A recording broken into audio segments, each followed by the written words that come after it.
Kerala university ഇപ്പോൾ ഏർപ്പെട്ടിരിക്കുന്ന ഒരു പ്രോസസ്സ് എന്ന് പറഞ്ഞാൽ ഗവർണറെ ഭാരതാംബയെ കുറിച്ച് പഠിപ്പിക്കുക എന്നുള്ളതാണ്. നമ്മുടെ രജിസ്ട്രാറും സംഘവും SFI ഉണ്ട്, അതിനകത്ത് KSU ഉണ്ട്, എല്ലാവരും കൂടി ഇപ്പം ചെയ്തിരിക്കുന്നത് ഗവർണറെ ഭാരതാംബയെ പഠിപ്പിക്കുക, അല്ലെങ്കിൽ സനാതനധർമ്മം പഠിപ്പിക്കുക. നേതാക്കളെ, യുവജന നേതാക്കളെ, വിദ്യാർത്ഥി നേതാക്കളെ യൂണിവേഴ്സിറ്റിയുടെ പരീക്ഷ നടന്നിട്ട് സമയത്ത് ഇതുവരെ വാല്യുവേഷൻ കഴിഞ്ഞിട്ടില്ല. വാല്യുവേഷൻ കഴിഞ്ഞാത്തത് റിസൾട്ട് വല്ലാതെ താമസിക്കുകയാണ്. അത് ഏത് യൂണിവേഴ്സിറ്റി എടുത്താലും, കേരള യൂണിവേഴ്സിറ്റി എടുത്താലും, കേരളത്തിലെ യൂണിവേഴ്സിറ്റികൾ എടുത്താൽ അവിടെ റിസൾട്ട് വല്ലാതെ താമസിക്കുകയാണ്. താമസിക്കുന്ന സമയത്ത് എന്തുകൊണ്ട് റിസൾട്ട് താമസിക്കുന്നു എന്നുള്ളതിൻ്റെ കാര്യകാരണം കൂടി പറയാനാണ് ഞാൻ ഈ വീഡിയോ ചെയ്യുന്നത്.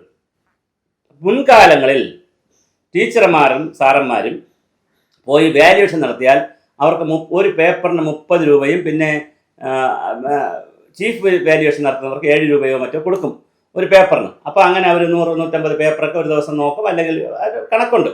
അപ്പം നോക്കും. അതിനകത്ത് കോളേജുകളിൽ നിന്ന്, പ്രത്യേകിച്ച് സെൽഫ് ഫിനാൻസ് കോളേജുകളിൽ നിന്നും, അതുപോലെ തന്നെ എയ്ഡഡ് കോളേജുകൾ, പിന്നെ അതുപോലെ തന്നെ നമ്മുടെ ഗവൺമെൻറ് കോളേജുകൾ, എല്ലാ കോളേജുകളിൽ നിന്നാണ് ഇതിൻ്റെ ആളുകളെ പൂൾ ചെയ്യുന്നത്.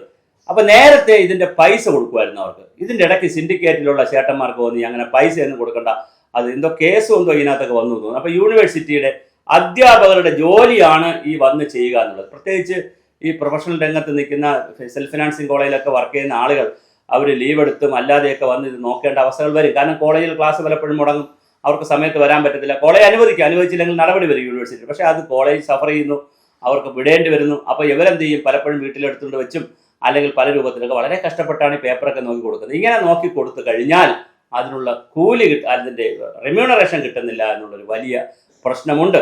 അതുകൊണ്ട് തന്നെ സ്റ്റാഫിന്, യൂണിവേഴ്സിറ്റിയിൽ ഇത് കൊടുക്കാൻ നിൽക്കുന്ന സ്റ്റാഫിനൊക്കെ ഇത് ഡിസ്ട്രിബ്യൂട്ട് ചെയ്തെടുക്കാനൊക്കെ കുറേ സ്റ്റാഫാണുള്ളത്, എല്ലാം പിന്നെ യങ്സ്റ്റേഴ്സാണ്. അവർക്കെല്ലാം വലിയ ബേഡനാണ് വരുന്നത്, വലിയ ജോലിയാണ് വരുന്നത്. കാര്യം ടീച്ചേഴ്സിനെ കോർഡിനേറ്റ് ചെയ്യണം, ചീഫിനെ കോർഡിനേറ്റ് ചെയ്യണം.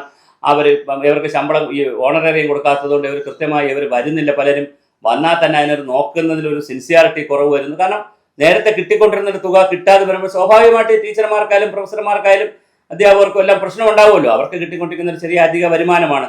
കാരണം ഈ കാലഘട്ടത്തിൽ അറിയാമല്ലോ, സോഷ്യൽ സ്റ്റാറ്റസ് അനുസരിച്ച് ജീവിക്കാനൊക്കെയുള്ള ബുദ്ധിമുട്ടുള്ള കാലത്തിൽ ചെറിയ ചെറിയ ശമ്പളത്തിനൊക്കെ ഒരുപാട് ആളുകൾ ജോലി ചെയ്യുന്നുണ്ട്. ഇപ്പോൾ സർക്കാർ സ്ഥാപനങ്ങൾ മാത്രമല്ല, സെൽഫ് ഫിനാൻസിങ്ങിലൊക്കെ ചെറിയ ശമ്പളത്തിനൊക്കെയാണ് ഒരുപാട് പേര് ജോലി ചെയ്യുന്നത്. പക്ഷേ അവരെയൊക്കെ സംബന്ധിച്ചിടത്തോളം ഇങ്ങനെ ഒരു അഡീഷണൽ വർക്ക് കിട്ടിയാൽ, ഒരു പേപ്പർ വാല്യൂഷന് പോയാൽ, അല്ലെങ്കിൽ യൂണിവേഴ്സിറ്റിയിൽ ഒരു മീറ്റിങ്ങിന് പോയാൽ, അങ്ങനെയൊക്കെ പോയാൽ കിട്ടുന്ന ചെറിയ ആണ് കൊടുക്കുന്നത്. അതുപോലെ തന്നെ കിട്ടുന്ന ഒരു ചെറിയ ഓണററി. പക്ഷെ അതൊക്കെ നിർത്തിവെച്ചിരിക്കുകയാണ് യൂണിവേഴ്സിറ്റി.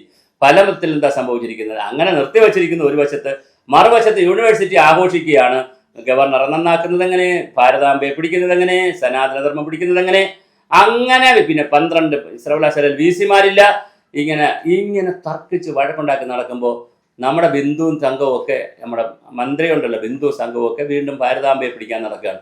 നിങ്ങൾ ഭാരതാംബയൊന്നും പിടിക്കേണ്ട, നൂറ്റാണ്ടുകളായി ഭാരതാംബ ഇവിടെയുണ്ട്, ആവശ്യക്കാരെടുക്കട്ടെ, ആവശ്യക്കാരെടുക്കാതിരിക്കട്ടെ. നിങ്ങൾ ആ യൂണിവേഴ്സിറ്റി പിള്ളേരുടെ പരീക്ഷ സമയത്ത് നടത്തൂ, അവരുടെ പേപ്പർ സമയത്ത് വാല്യൂ ചെയ്ത് കൊടുക്കൂ. ആ വാല്യൂ ചെയ്യുന്നവർക്ക് എന്തെങ്കിലും റെമ്യൂണറേഷൻ കൊടുക്കാണ്ടെങ്കിൽ കൊടുക്കൂ. അങ്ങനെ അതുപോലെ തന്നെ അവിടുത്തെ ഇതിനു വേണ്ടി കോർഡിനേറ്റ് ചെയ്യാൻ നിൽക്കുന്ന സ്റ്റാഫ് ഉണ്ട്, അതിൽ ഒരുപാട് കരാറുകാരും അല്ലാത്തതുകൊണ്ട് അവർക്കൊക്കെ കൃത്യമായി ശമ്പളം കൊടുക്കൂ. ആ രീതിയിൽ അവരുടെ ജോലി ബേഡൻ കുറച്ചുണ്ട്, അവർക്ക് കുറച്ച് ആളുകളെ കൂടുതൽ സ്റ്റാഫിനെ കൊടുക്കൂ. ഈ രീതിയിലുള്ള പ്രവർത്തനങ്ങളൊക്കെ നടത്തുന്നതിനെക്കുറിച്ച് യൂണിവേഴ്സിറ്റി സിൻഡിക്കേറ്റ് സെനറ്റും ഒക്കെ ഗൗരവം ആലോചിക്കുക. അല്ലാതെ VC-യെ തടഞ്ഞു വെച്ച് വളരെ പെട്ടെന്ന് തന്നെ ഇപ്പോൾ രജിസ്ട്രാർക്കെതിരെയുള്ള ഫയൽ എടുക്കാൻ പാടില്ല, അല്ലെങ്കിൽ അത് സിൻഡിക്കേറ്റ് കൂടണം, സെനറ്റ് കൂടണം എന്ന് പറഞ്ഞ് ആവശ്യമില്ലാത്ത പൊളിറ്റിക്സിനുള്ള ഇടമല്ല യൂണിവേഴ്സിറ്റികൾ. അത് അക്കാഡമിക് സ്ഥലമാണ്.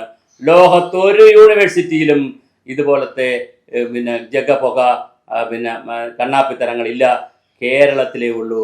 എന്താണ് കേരളത്തിന് സംഭവിക്കുന്നത്? മക്കളെല്ലാം വിദേശത്ത് പോകുന്നു, പോകുന്നവരാരും വരുന്നുമില്ല.